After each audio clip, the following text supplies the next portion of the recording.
ஐயா வணக்கம் ஐயா. ஏவல் என்றால் என்னங்க வணக்கம். ஐயா? ஏவல்ன்றது அது மாந்திரித்து மூலமாக ஏவல் செய்கிறது தான். மாயாணத்தில் வச்சு ஒரு ஆவியை எடுத்து ஏவலாக பண்ணி அனுப்பிச்சி விட்றது ஒரு வீட்டுக்கு. ஒருத்தர் உடம்புல போய் பூந்து அது வேலைகள் செய்கிற மாதிரி. அது உடம்புக்கு வந்தால் என்ன செய்யும், எப்படி எப்படிலாம் அறிகுறி இருக்கும் அப்படின்னா, சரியான தூக்க இன்மை இருக்காது, அல்லது தலைவலி ஓவராக இருக்கும், இல்லைனா உடம்பு சோர்வு அடித்து போட்ட மாதிரி படுத்துக்கலாம், எந்த வேலைக்கும் போக முடியாது, வீட்டோடு இருக்கலாம் அப்படின்னு தோணும். சரியாக சாப்பிட முடியாது, சரியாக ஒருத்தர்கிட்ட பேச மாட்டாங்க. ஒரு சில வேலைகளில் அந்த மாதிரி சிம்பலன்ஸ்லாம் அது கொடுக்கும். அது மாதிரி ஒன்று இருக்குது.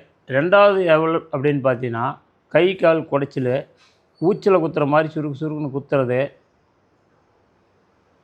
வீட்டுக்குள்ளே ஒருத்தருக்கு ஒருத்தர் பார்த்தா சண்டை வருது, புருஷன் பொண்டாட்டி கணவன் மனைவிக்குள்ளே சண்டை வருது, பிள்ளைங்களை போட்டு அடிக்கிறது, கணவன் மனைவிக்குள்ளே சண்டை போட்டுக்கிறது, எங்கேயோ போய் உக்காந்திக்கிறது, சும்மா தேவையில்லாத பேசுகிறது, இந்த மாதிரி பிரச்சனைகள்லாம் வந்து தானாகவே வரும். அது ஒரு ஏவல். இந்த மாதிரி ஏவல், பில்லி, சூனியன்றது நிறையா முறையில் செய்யலாம். கெடுதல் செய்கிறவங்க அந்த மாதிரி நிறையா செய்கிறாங்க.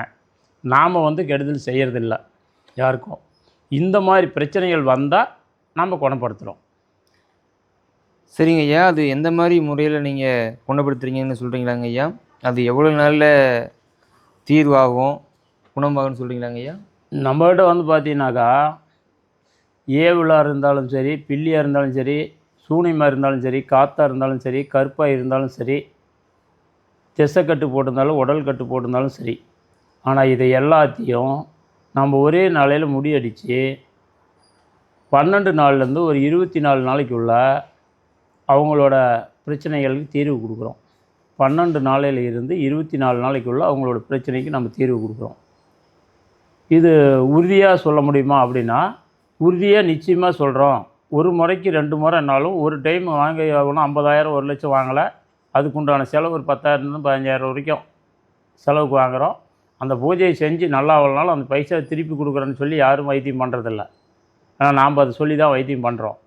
அதுக்காக வேண்டி யார் வேணாலும் ஃபோன் பண்ணி எனக்கு காசு கொடு, நான் போட்டு வந்தேன் அப்படின்னு சொல்லி கேட்குறாங்க. அந்த மாதிரி கொடுக்க முடியாது. எப்படி நீங்கள் காசு இங்கே கொண்டாந்து கட்டுறீங்களோ அதே மாதிரி உங்கள் வேலை நடக்கலன்னா வந்து தான் வாங்கிக்கணும் என்ன இடத்துல.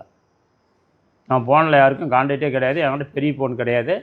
நான் ஃபோனு ஆடம்பரமான வேலையே செய்கிறதில்ல. கார் ஓட்டுறது, வண்டி ஓட்டுறது, நகை போடுறது, இதெல்லாம் எனக்கு வேலை இல்லை. வர மக்களுக்கு அன்னதானம் பண்ணுறது, வரவங்களுக்கு வைத்தியம் பண்ணுறது, இதுதான் என்னோடய வேலை. அடுத்தவங்கிட்ட பேசிகிட்டு இருக்கிறதுக்கு எனக்கு வேலை இல்லை. நேராக பிடிச்சா நேரில் வா, இறைவனை கும்பிடு, உன் வேலை என்னவோ பார்ப்பேன். நடக்குதுன்னு கடவுள் அருள் கொடுத்தா கண்டிப்பாக செஞ்சு கொடுப்பேன். நடக்காதுன்னு சொல்லிட்டு அதை செய்ய மாட்டேன். இதுதான் என்னோடய விஷயம்.